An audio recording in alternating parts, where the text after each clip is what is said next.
देख देख देख देख पतला बनाना चाहिए था इनको। हाँ गीला।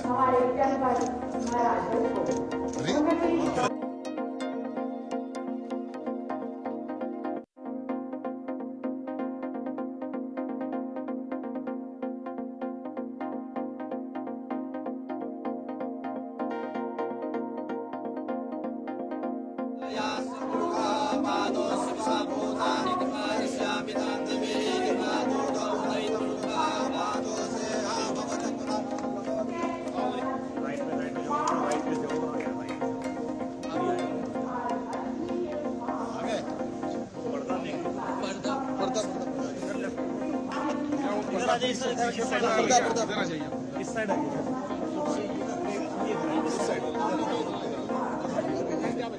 पर्दा खुलेगा।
मुख्यमंत्री जी का स्वागत, जोरदार तालियां लगातार बजती रहनी चाहिए पीछे तक। जय जय श्री राम, जय जय श्री राम।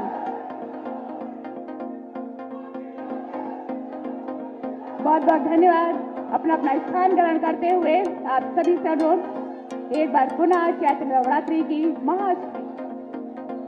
शुभारंभ करते हुए कोटि कोटि नमन करते हुए यशस्वी माननीय मुख्यमंत्री जी का मंच को अलंकृत करते हुए समस्त माननीय गणमान्य अतिथिगणों का अभिनंदन, वंदन, स्वागत और स्वागत सत्कार हेतु अनुरोध करते हुए माननीय राज्य मंत्री वित्त भारत सरकार श्री पंकज चौधरी जी से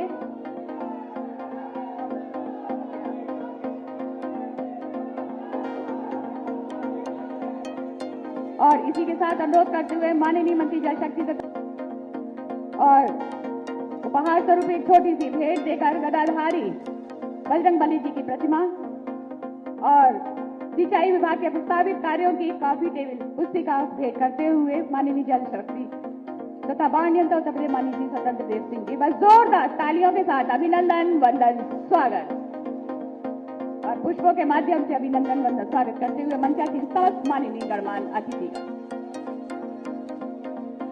और स्मृति चिन्ह स्वरूप एक छोटी सी भेंट देकर हमारे सभी माननीय गणमान्य अतिथिगण पुष्पों के माध्यम से अभिनंदन, वंदन, स्वागत के पश्चात आइए शब्दों के सभी कौन के चरण जैसा कि हम सभी जानते हैं, चैत्र नवरात्रि के अष्टमी के पावन पर्व पर परम आदरणीय श्रद्धेय यशस्वी माननीय मुख्यमंत्री जी के कर कमलों के माध्यम से, जैसा कि हम सभी आज हमारे रोहिन बैराज 150 करोड़ की लागत से उद्घाटन हुआ। ये देखते हैं उस पर आधारित एक छोटी सी लघु फिल्म।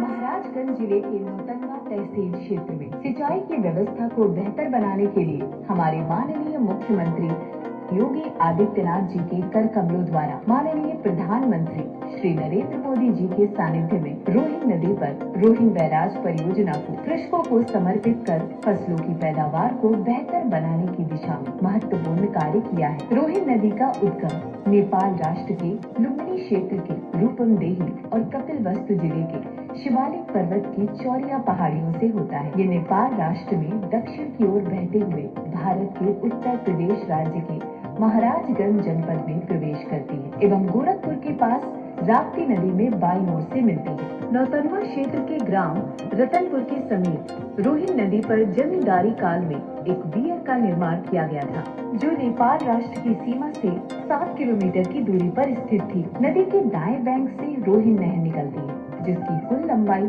45.363 किलोमीटर तथा प्रणाली का CCA 8,811 हेक्टेयर है। मुख्य नहर का शीर्ष डिस्चार्ज 110 क्यूसेक है। इस प्रणाली में मुख्य नहर सहित कुल 6 नहरें हैं, जिससे नौतनवा तहसील के विकास खंड नौतनवा एवं लक्ष्मीपुर के अंतर्गत कुल 5,386 हेक्टेयर भूमि पर सिंचाई का कार्य हो रहा था। वर्ष 2004 में अत्यधिक बरसात के कारण रोहिन बीयर पूर्ण रूप से क्षतिग्रस्त हो गया, जिससे 2004 से नौतनवा क्षेत्र के कृषक सिंचाई सुविधा से वंचित रहे।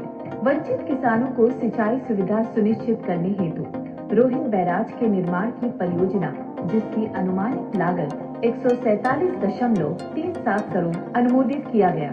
इस परियोजना में सिंचाई विभाग द्वारा बैराज के फाउंडेशन में स्टोन कॉलम का प्रयोग करते हुए तकनीकी क्षेत्र में नवाचार भी किया गया है। इस परियोजना के पूर्ण होने से जनपद महाराजगंज के नौतनवा तहसील के विकास खंड नौतनवा एवं लक्ष्मीपुर के 65 गाँव के 16,000 कृषकों की 5,386 हेक्टेयर भूमि को सिंचाई सुविधा उपलब्ध किया जा सकेगा।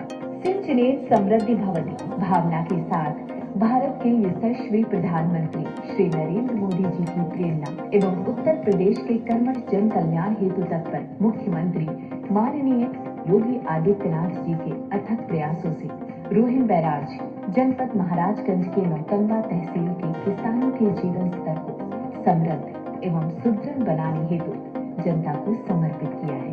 ये जो पुल का निर्माण यहाँ हुआ है, बहुत ही बेहतर ढंग से पुल का निर्माण किया गया है। जो हमारा बैराज है, जो बनकर तैयार हो गया है, तो वो भी बहुत ही बेहतर ढंग से बना हुआ है। उसका हम सभी ग्रामवासियों को रतनपुर से लेकर मिसौलिया तक के जितने भी ग्रामवासी हैं, सबको बहुत ही लाभ मिलने वाला है। पानी की व्यवस्था जो है नहर के द्वारा हर जगह पहुँचेगी, तो इससे हम सभी लोग बहुत प्रसन्न हैं, बहुत खुश हैं। मेरा नाम अनिल कुमार है। ये जो हमारे क्षेत्र में बैराज बना है, ये बहुत ही सुविधाजनक है और हम लोगों को बहुत काफी दिनों से इच्छा था कि ये ऐसा बने और अब हो गया है, सपना साकार हो गया है। अब हमें आशा और विश्वास है कि हमारे किसानों को लाभ मिलेगा नहर में पानी आ जाने की वजह से।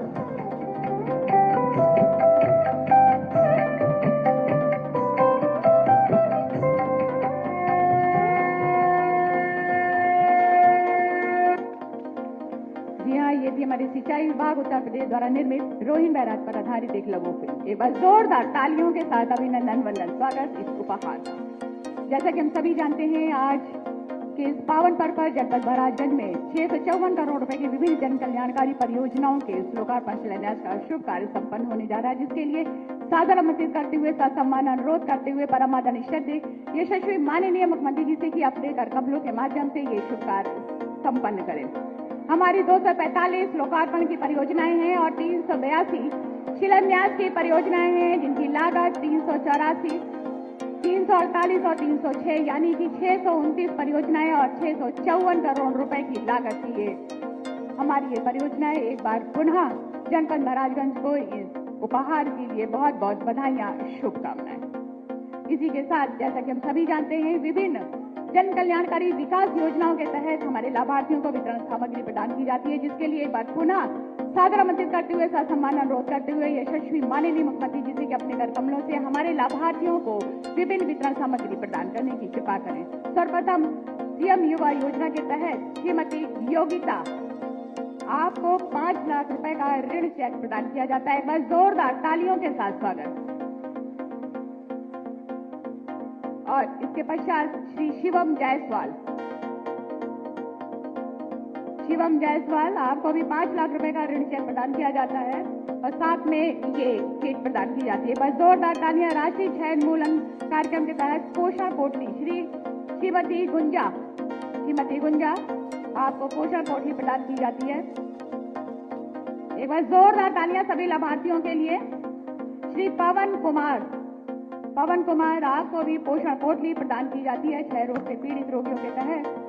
मुख्यमंत्री आवास योजना मुसहर ग्राम पंचायत के लाभार्थी हैं श्रीमती गायत्री देवी, आपको आवास की चाबी प्रदान की जाती है। श्रीमती गायत्री देवी मुसहर ग्राम पंचायत के लाभार्थी हैं ये। एक बार जोरदार तालियां।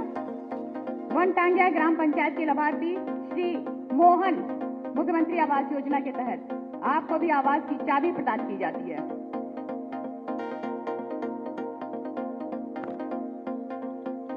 इसके पश्चात श्री नीरज पांडे, नवगठित पैक, आपको 10 लाख रुपए का चेक प्रदान किया जाता है। एक बार जोरदार तालियां। राष्ट्रीय बाल स्वास्थ्य कार्यक्रम के तहत डॉक्टर दिव्या द्विवेदी, आपको नियुक्ति पत्र प्रदान किया जाता है। बाल स्वास्थ्य कार्यक्रम के अंतर्गत चिकित्सक की नियुक्ति की गई डॉक्टर दिव्या द्विवेदी। इसी के साथ डॉक्टर सुधीर पांडे जी, आपको भी नियुक्ति पत्र प्रदान किया जाता है। एक बार जोरदार तालियां सभी लाभार्थियों के लिए। आयुष्मान भारत योजना मुसहर ग्राम पंचायत के लाभार्थी के रूप में श्री शिव पूजन जी, आपको आयुष्मान कार्ड प्रदान किया जाता है। मुसहर ग्राम पंचायत के लाभार्थी हैं ये।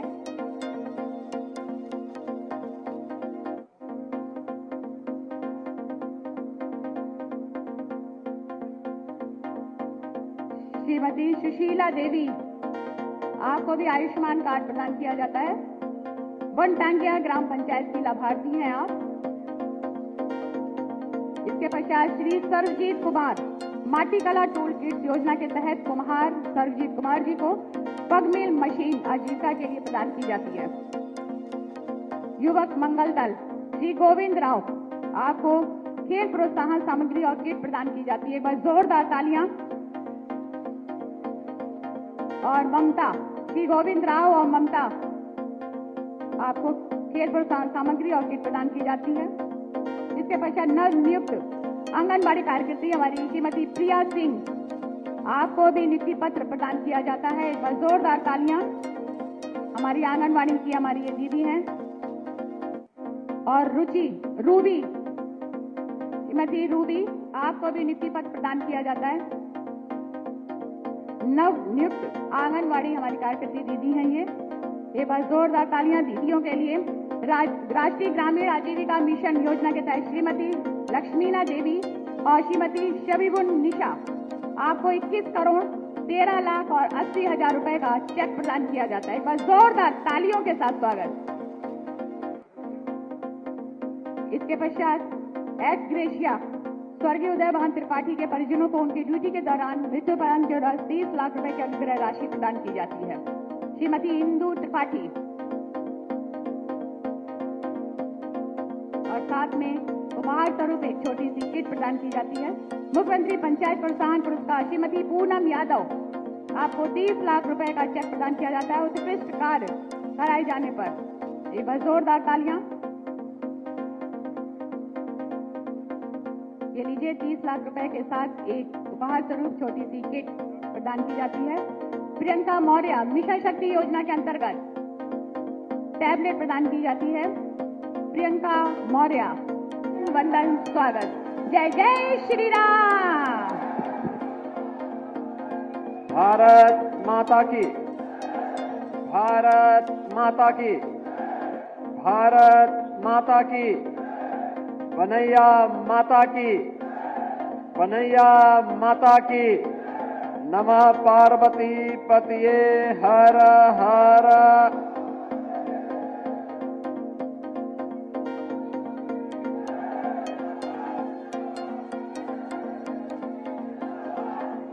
वासंतीय नवरात्रि की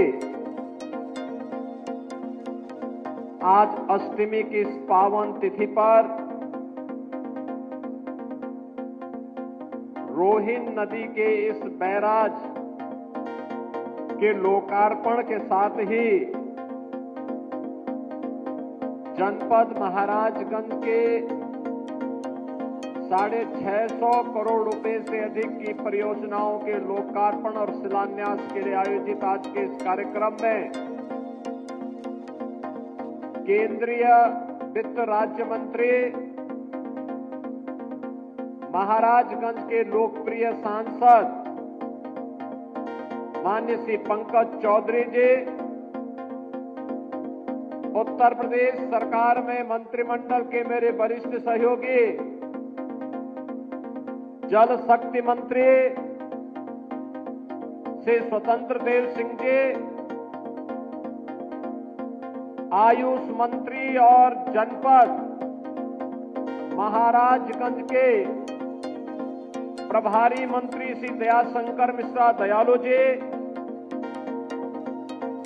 अध्यक्ष जिला पंचायत श्री रविकांत पटेल जी, लोकप्रिय विधायक नौतनवा श्री ऋषि त्रिपाठी जी, माननीय विधायकगण श्री ज्ञानेंद्र सिंह जी, प्रेम सागर पटेल जी, जय मंगल कनौजिया जी, भारतीय जनता पार्टी के जिला के अध्यक्ष श्री संजय पांडे जी, सिंचाई विभाग के प्रमुख सचिव श्री अनिल गर्ग जी,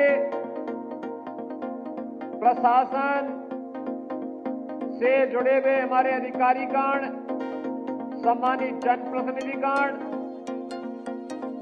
और भारी संख्या में आज के इस कार्यक्रम में उपस्थित नौतनवा क्षेत्र से और महाराजगंज जनपद से जुड़े हुए मेरे सभी उपस्थित बहन और भाइयों, मैं सबसे पहले वासंतीय नवरात्रि की आज इस अष्टम तिथि पर मां बनैया देवी के श्री चरणों में नमन करते हुए आप सभी का मैं हृदय से अभिनंदन करता हूं। बहनों और भाइयों, नवरात्रि की 9 तिथि वासंतीय नवरात्रि और शारदीय नवरात्रि के रूप में वर्ष में 2 बार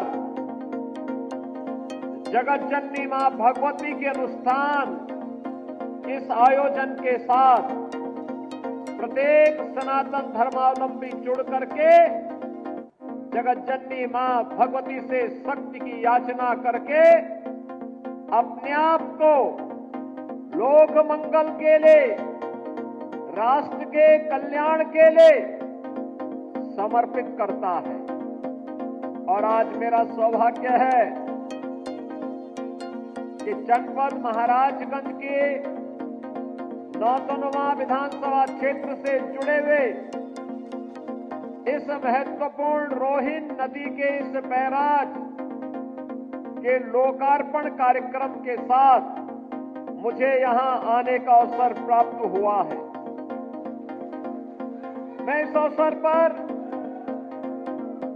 आप सभी जनता जनार्दन को, इससे लाभान्वित होने वाले 16,000 अन्नदाता किसानों को, 5400 से अधिक हेक्टेयर की उस पावन धरा को जो इस रोहिन नदी के बैराज के बनने के बाद यहां पर अभी सिंचाई की सुविधा प्राप्त होने वाली है, उन सभी अन्नदाता किसानों का अभिनंदन करते हुए यहाँ के माननीय सांसद जी का, माननीय विधायक जी का, यहाँ के सभी जनप्रतिनिधियों का हृदय से उन्हें बधाई देता हूं और सिंचाई विभाग के अपने अधिकारियों को हृदय से धन्यवाद भी देता हूं। बहनों और भाइयों, यही नया भारत है जहां बिना भेदभाव के कार्य होता है। प्रधानमंत्री मोदी जी के नेतृत्व में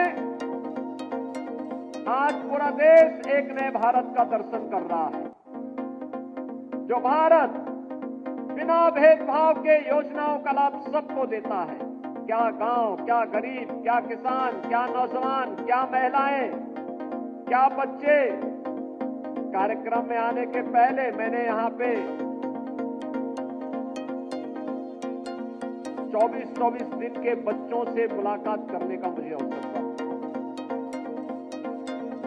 6-6 महीने के बच्चों का अन्नप्राशन करने का अवसर प्राप्त हुआ। बेसिक शिक्षा परिषद में पहली बार प्रवेश ले हुए बच्चों को स्कूली बैग देने का भी मुझे अवसर प्राप्त हुआ।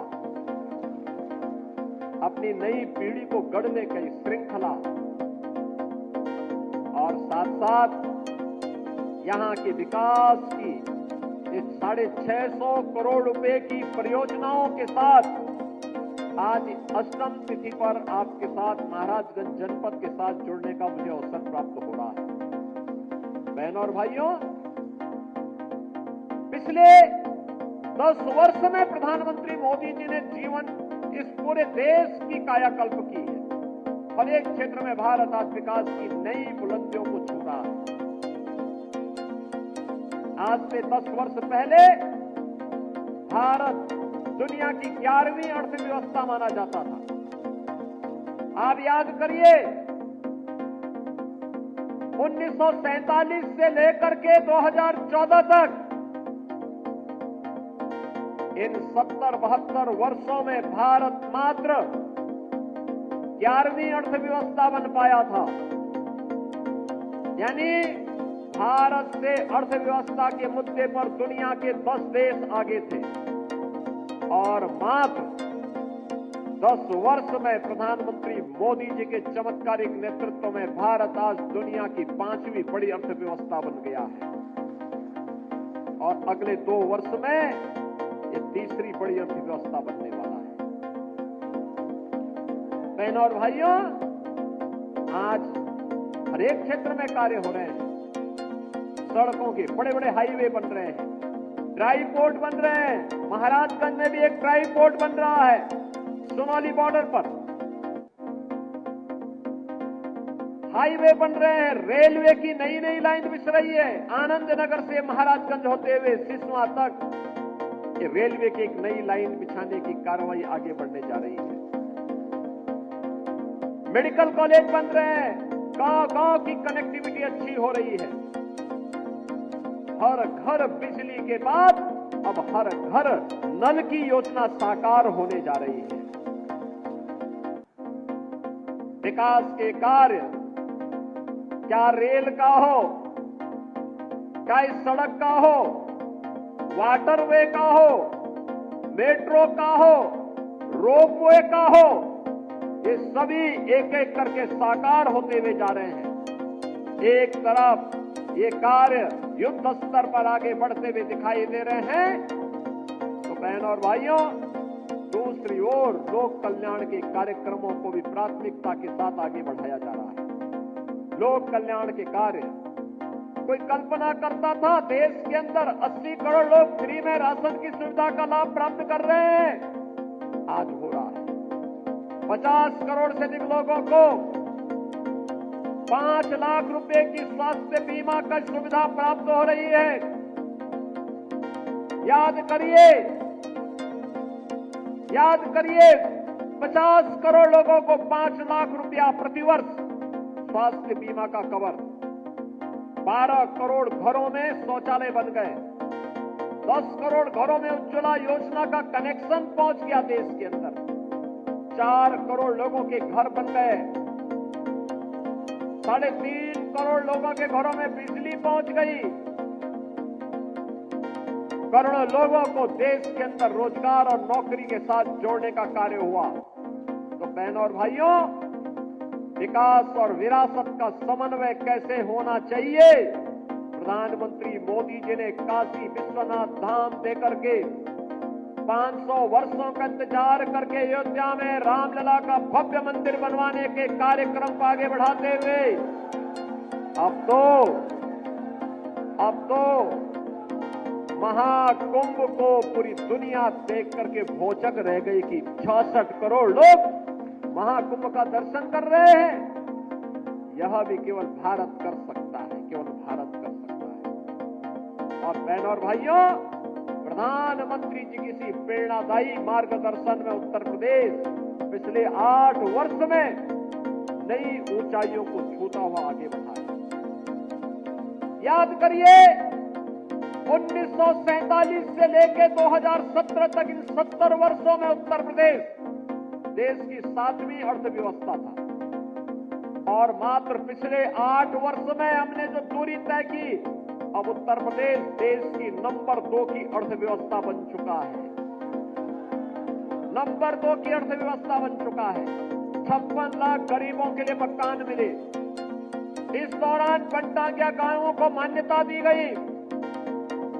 इस दौरान मुसहर हो, बनटांगिया हो, थारू हो, कोल हो, भील हो, गौड़ हो, चेरो हो, अहरिया हो, इन सभी जातियों को 100% इन्हें सैचुरेट करने का काम भी किया गया, हर सुविधाओं से युक्त किया गया। अब कोई उत्तर प्रदेश में भूखों नहीं मरता। 25 करोड़ की आबादी में 15 करोड़ से अधिक लोगों को हर महीने फ्री में राशन की सुविधा का लाभ भी दिया जा रहा है और 10 करोड़ लोगों को आज आयुष्मान भारत और मुख्यमंत्री आयुष्मान भारत योजना के अंतर्गत उन्हें 5 लाख रुपए की स्वास्थ्य बीमा की सुविधा भी उपलब्ध करवाई जा रही है। उत्तर प्रदेश के अंदर नौजवान के लिए रोजगार की व्यवस्था, कमाई के लिए रोजगार, अच्छी शिक्षा हो इसके लिए पढ़ाई की उत्तम व्यवस्था, बेटी की सुरक्षा, व्यापारी के सम्मान और अन्नदाता किसानों की खुशहाली के लिए ये डबल इंजन की सरकार पूरी मजबूती के साथ काम कर रही है। ये रोहित बैराज उसी का एक मूर्त रूप है, मूर्त रूप है।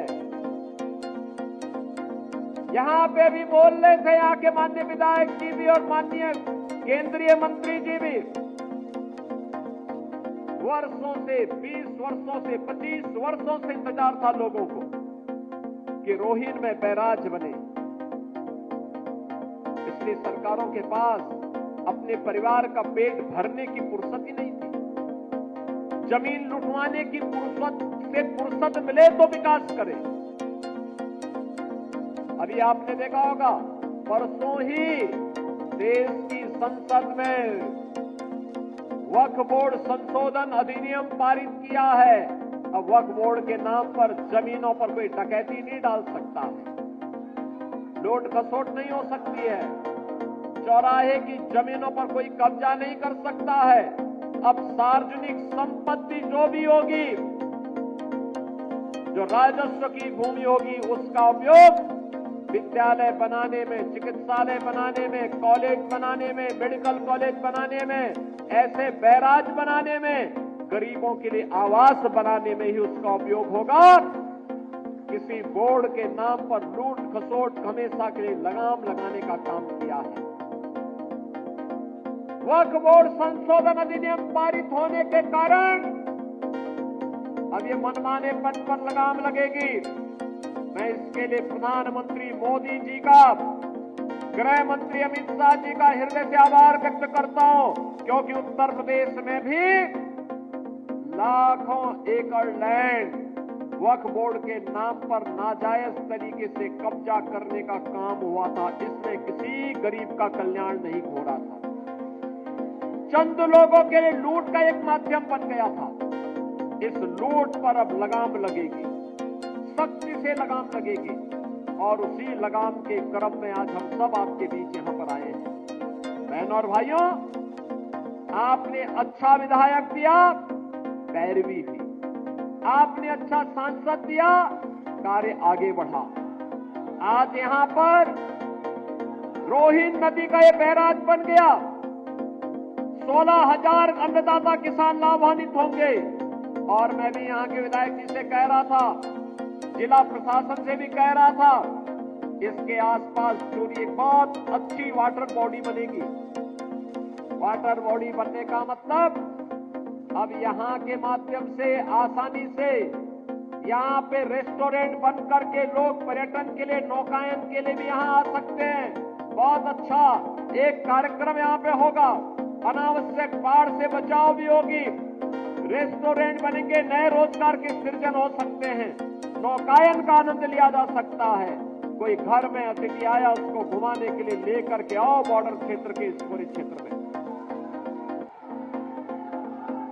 और नहीं तो हर बार होता था किसान तबाह होता था बरसात में, और जब उसको पानी की आवश्यकता होती थी तब पानी नहीं मिलता था। अब बरसात में बाढ़ से बचाव होगी, और जब पानी की आवश्यकता होगी तब रोहिन बैराज आपको यहां पर जल उपलब्ध करवाने का काम करेगा। मुझे याद है इसी महाराजगंज में महानाला के कारण सैकड़ों हेक्टेयर लैंड जलमग्न होती थी, गांव के गांव डूब जाते थे। कभी वन विभाग सहयोग नहीं करता था, कभी सिंचाई विभाग सहयोग नहीं करता था। जब मेरे पास ये मामला आया, मैंने दोनों विभागों को बिठाया।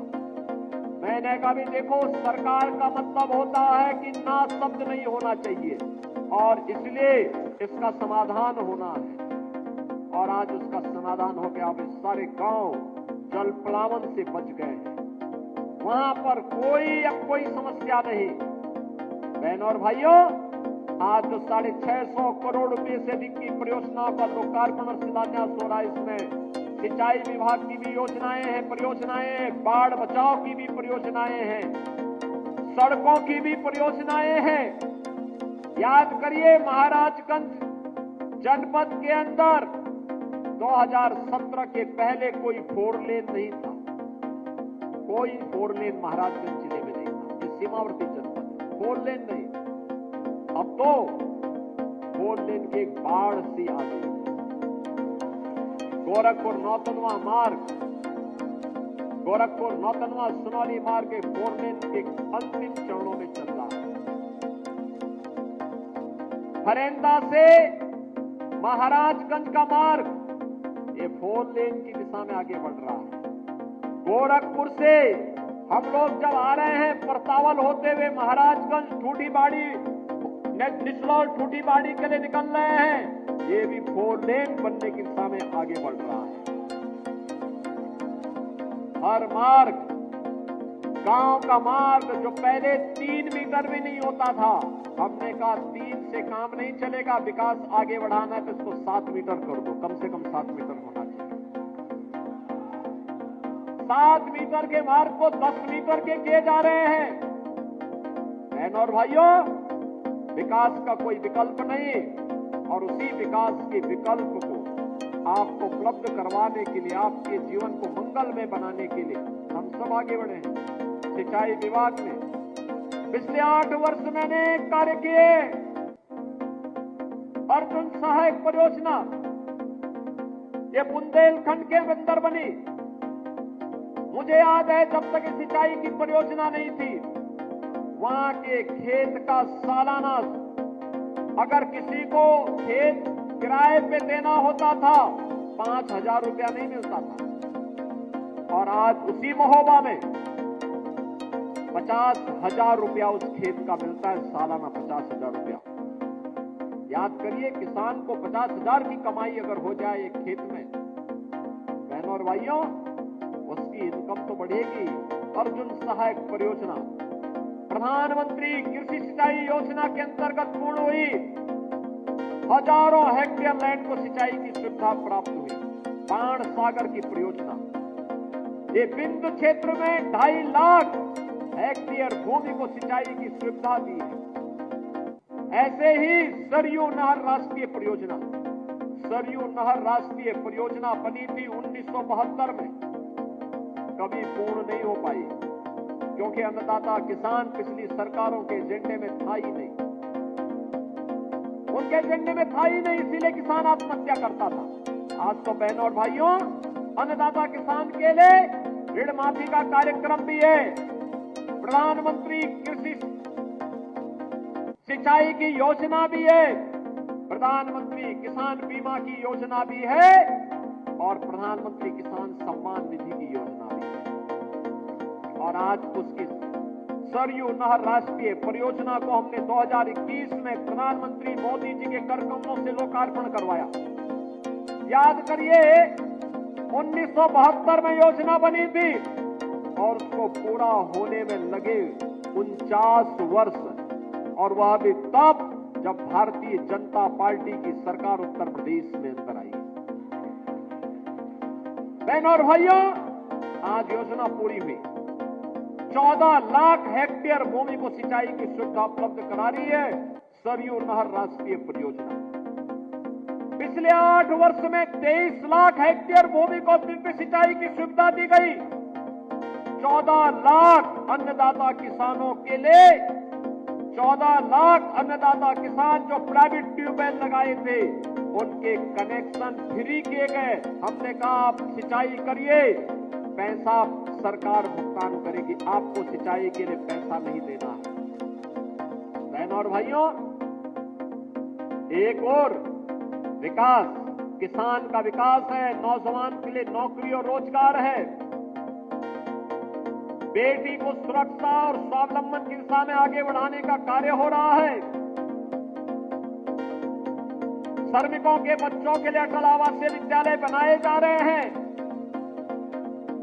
आज यहां पर मुख्यमंत्री कंपोजिट विद्यालय भी बनाए जा रहे हैं। इंटीग्रेटेड कैंपस होगा, प्री प्राइमरी से लेकर के, यानी नर्सरी से लेकर के सीनियर सेकेंडरी लेवल तक, 12वीं तक एक ही कैंपस में एक विद्यालय हमने महाराजगंज के लिए स्वीकृत किया है। केवड़ापुर में पहला विद्यालय बन रहा है और फिर इसको अगले चरण में हर विधानसभा क्षेत्र में बनाएंगे, इसके बाद हर विकास खंड में बनाएंगे।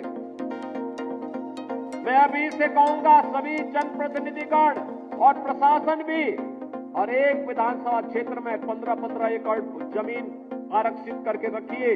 अच्छा विद्यालय देंगे आपको, बहुत अच्छा विद्यालय देने जा रहे हैं, जिससे हमारे बच्चे अच्छी पढ़ाई करके जाएंगे।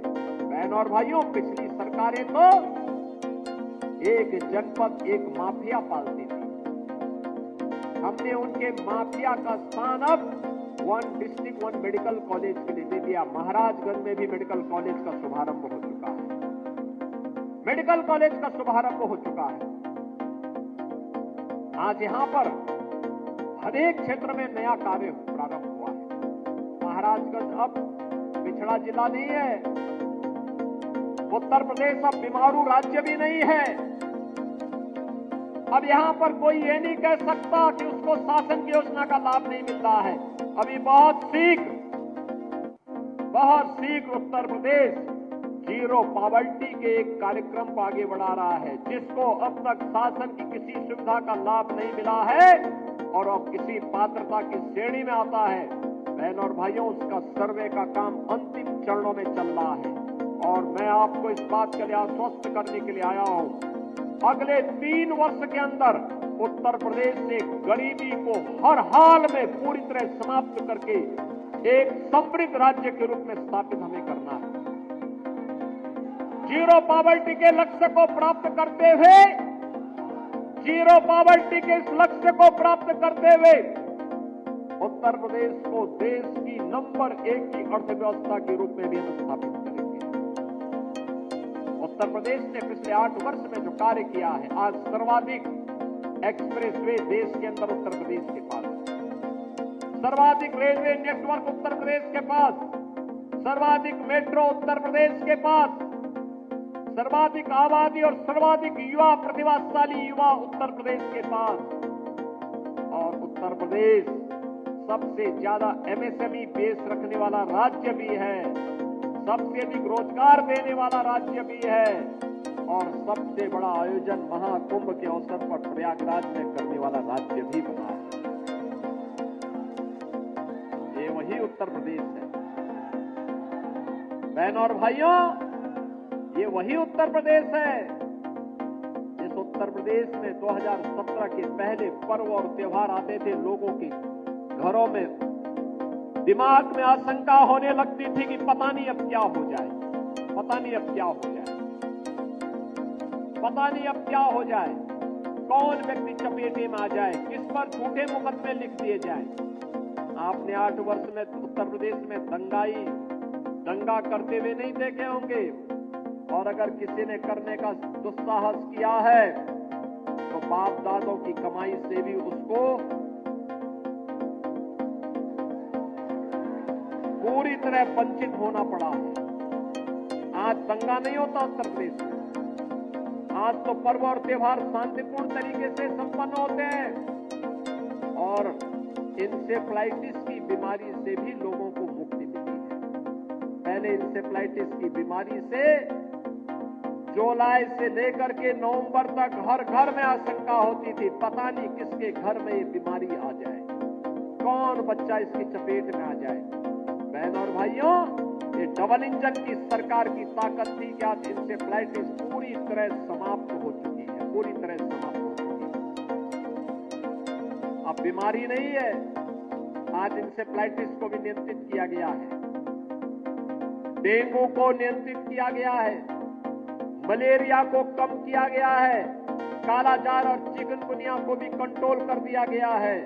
अब ट्यूबरक्लोसिस के खिलाफ अभियान चल रहा है। मैं हर जनप्रतिनिधि से कहूंगा कि टीबी का कोई पेशेंट है उसको चिन्हित करिए, पोषण पोटली दीजिए, उसके घर तक सरकार की सहायता पहुंचाइए। प्रधानमंत्री जी ने लक्ष्य रखा है 2025 के अंदर ट्यूबरक्लोसिस को पूरी तरह समाप्त करना है, टीबी मुक्त भारत का निर्माण करना है। एक स्वस्थ समाज से सशक्त राष्ट्र का मार्ग विकसित होगा और एक विकसित भारत के लिए हमें आगे बढ़ने के लिए इस दिशा में कदम बढ़ाना होगा। महाराजगंज मधुवलिया में बहुत अच्छी गौशाला भी चला रहा है। इस गौशाला के संरक्षण के लिए भी आगे उसमें किस प्रकार के कार्यक्रम होने हैं, वहां के विधायक से प्रेम सागर पटेल जी आकर के बहुत बार लखनऊ में मेरे कार्यालय में धरना दिए, कहते हैं कि साहब वहां पे कुछ बनाइए। मैंने कहा उस जमीन को सुरक्षित रखवाइए, आप चिंता मत करिए, वहां पे कुछ बनाएंगे जरूर। और बहनों और भाइयों, वहां पर हम लोग कुछ अच्छा काम जरूर करेंगे जिससे यहाँ के गोवंश के लिए और यहाँ पे अच्छे दुग्ध उत्पादन के लिए डेयरी के क्षेत्र में कुछ नई संभावनाओं को आगे बढ़ाया जा सके, इसके लिए भी महाराजगंज को आगे बढ़ाएंगे। अच्छा कार्य होगा और उसी कार्यक्रम की श्रृंखला में आज हम सब आपके पास आए हैं। इस सत्र में महाराजगंज में केंद्रीय विद्यालय का भी प्रारंभ होने जा रहा है। पहली बार महाराजगंज केंद्रीय विद्यालय का शुभारंभ 2025-26 के सत्र में प्रारंभ होने जा रहा है। स्पोर्ट्स का भी स्टेडियम का लोकार्पण हो रहा है। महाराजगंज में ढेर सारी योजनाओं को आज आपको दे रहे हैं और जगतजननी मां भगवती की अष्टमी तिथि महागौरी के प्रति समर्पित है। और इसीलिए जब महाराजगंज के रोहिन नदी के इस बैराज को आज हम लोकार्पण कर रहे हैं, इस लोकार्पण के कार्यक्रम के अवसर पर मैं केवल और केवल यही कहूंगा, जगतजननी मां भगवती का पर्व है और यहां से कुछ ही दूरी पर मां बनैया माता का मंदिर भी है। तो इस बैराज को भी हम मां बनैया माता के नाम पर ही जानेंगे।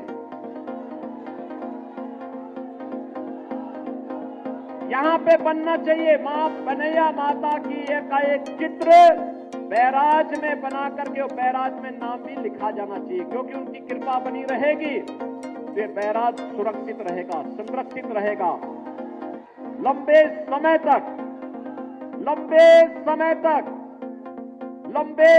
तक इसका लाभ यहाँ के अन्नदाता किसानों को प्राप्त होता रहेगा। याद करिए, रोहिन नदी नेपाल से निकल के आती है और नेपाल से होकर के यह महाराजगंज जिले के अंदर होते हुए गोरखपुर जिले में प्रवेश करती है और गोरखपुर महानगर के पास डोमिनगढ़ के पास यह राप्ती नदी में मिल जाती है। पहाड़ी नदी है। कितना मीठा पानी इसमें आता है, कितना मीठा पानी आता है।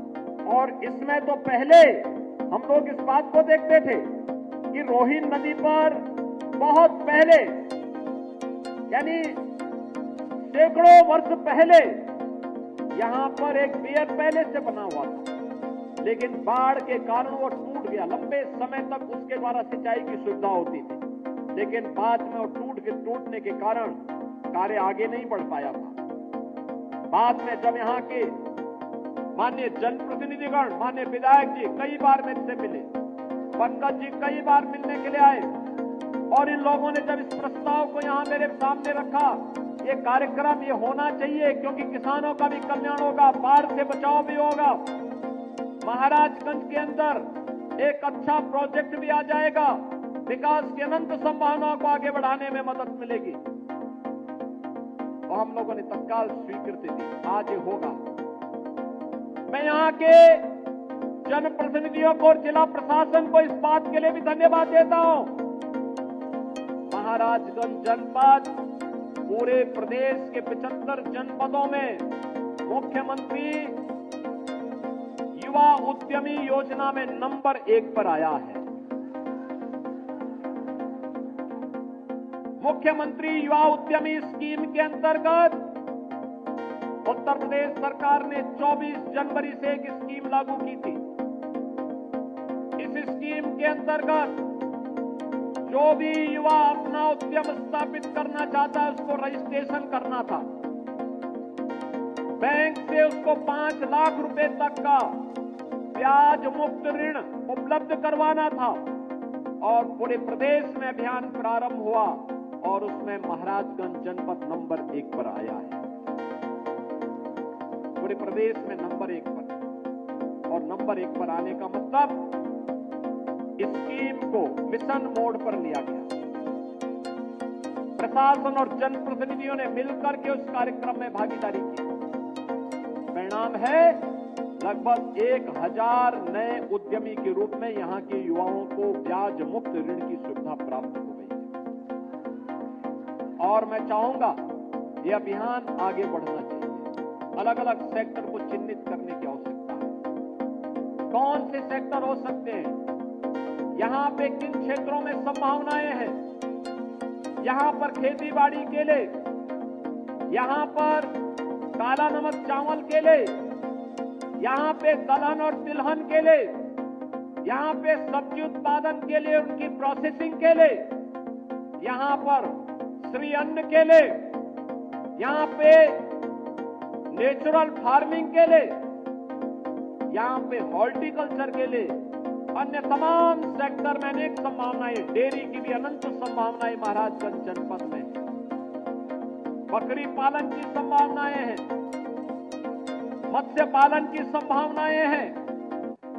इन सभी सेक्टर के साथ साथ अन्य जो भी ऐसे सेक्टर हो जिसके माध्यम से महाराजगंज में नए युवा उद्यमियों को प्रोत्साहित करके उद्यम स्थापित करने के लिए आगे प्रोत्साहित किया जा सके, इसके लिए जिला प्रशासन जनप्रतिनिधियों के साथ मिलकर के आगे कार्य करेगा।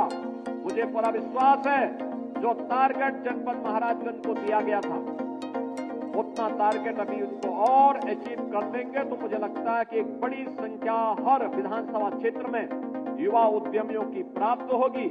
और सभी जनप्रतिनिधियों से मैं कहूंगा कि वे अपनी अपनी विधानसभा में कम से कम प्रयास करें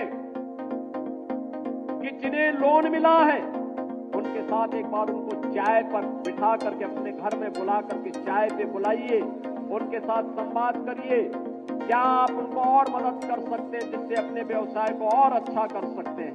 बहनों और भाइयों, हमने अपने युवा ताकत को प्रोत्साहित करना है, आगे बढ़ाना है, जिससे वह अच्छे मार्ग पर चल करके खुशहाली का मार्ग चुने और प्रधानमंत्री मोदी जी के विजन को साकार करने में कि 2027 में भारत $5 ट्रिलियन की इकोनॉमी बने, दुनिया की तीसरी बड़ी अर्थव्यवस्था बने, 2047 में भारत एक विकसित भारत हो।